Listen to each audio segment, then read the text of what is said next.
11वें अध्याय में विश्वरूप का वर्णन है।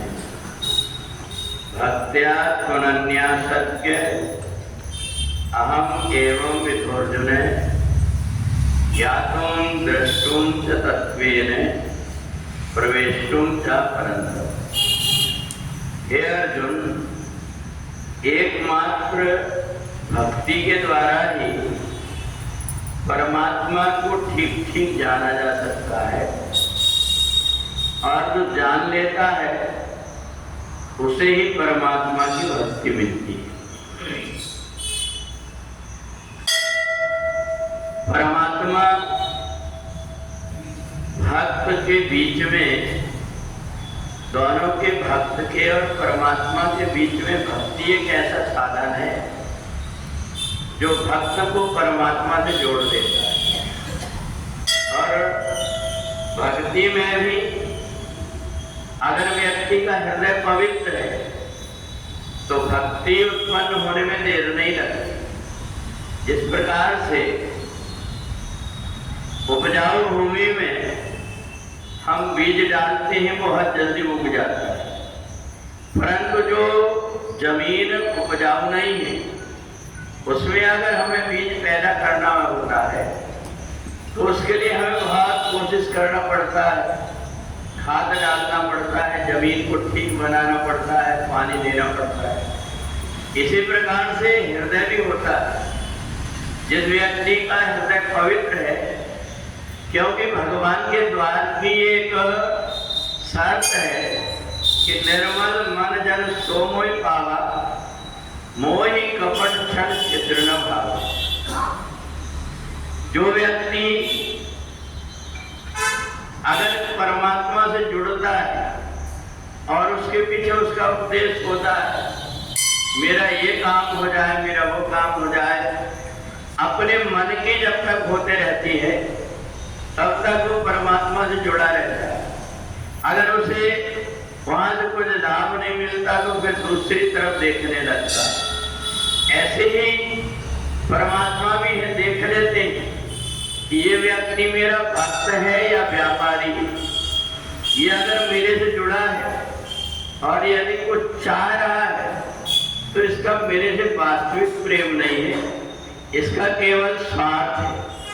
और ऐसे स्वार्थी व्यक्ति कुछ भी कर सकता है, परमात्मा के लिए बलि चढ़ा सकता है, परमात्मा के लिए बहुत सारे तंत्र मंत्र का उपयोग कर सकता है, परंतु जिसका हृदय पवित्र है वो ये सोचता है कि परमात्मा ने मेरे को जो कुछ दिया है इतना ही बहुत है, ऐसा मान करके जो निर्मल मन से परमात्मा की भक्ति करता है कि 84 लाख योनियों के बाद में मनुष्य का शरीर मिलता है और मेरे को मानव शरीर मिला हुआ है, ये परमात्मा की बड़ी कृपा है, इसलिए परमात्मा से जुड़ा रहता है। चाहे न चाहिए कौन बचो, प्रभु के साथ में संबंध उसी का हो पाता है जिसके अंदर अपना स्वार्थ ना हो।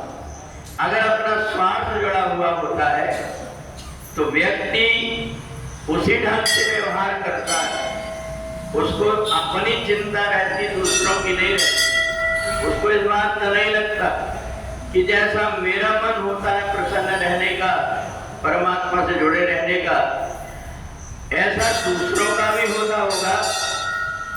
तो इसलिए मैं भी और दूसरों को भी इस प्रकार से परमात्मा से जोड़ने का प्रयत्न करो। ऐसा जिसके मन के अंदर आता, परमात्मा उसके ऊपर अति शीघ्रता से प्रसन्न हो जाता है।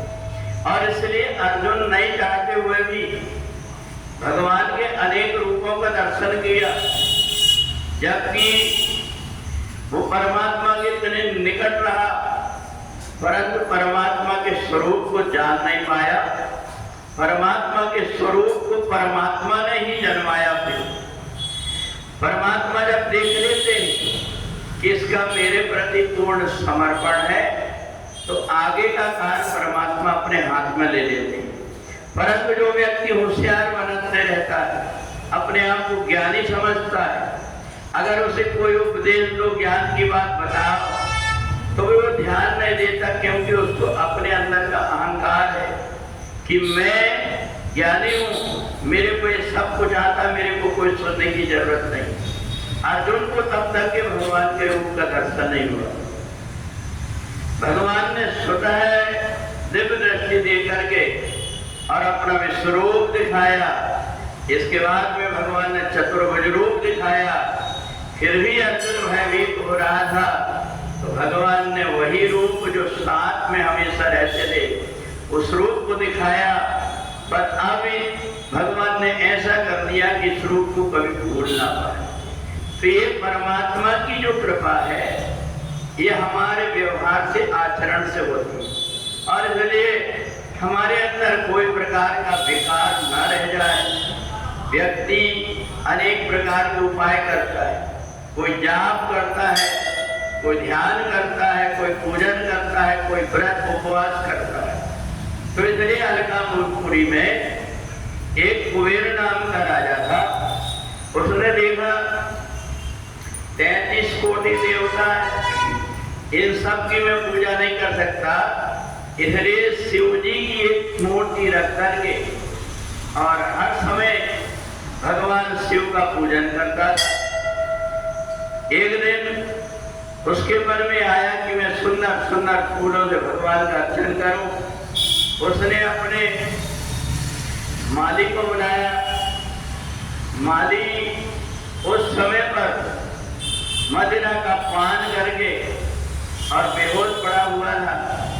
राजा को बड़ा गुस्सा आया। राजा ने कहा कि बताइए, मनुष्य शरीर मिला है, इसके बाद में भी ये अपने आप को ऐसी स्थिति में पड़ा हुआ, इसलिए श्राप दे दिया कि जाओ तुम राक्षस हो जाओ।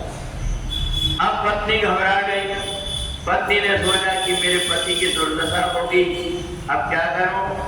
तो उनने मार्कंडेय ऋषि से पूछा कि गुरुदेव, मेरे पति की आदत खराब, इसलिए उनको तो अनेक प्रकार के कष्ट होना है, आप कोई उपाय बता दीजिए ताकि वो ऐसे नरक से बच जाए।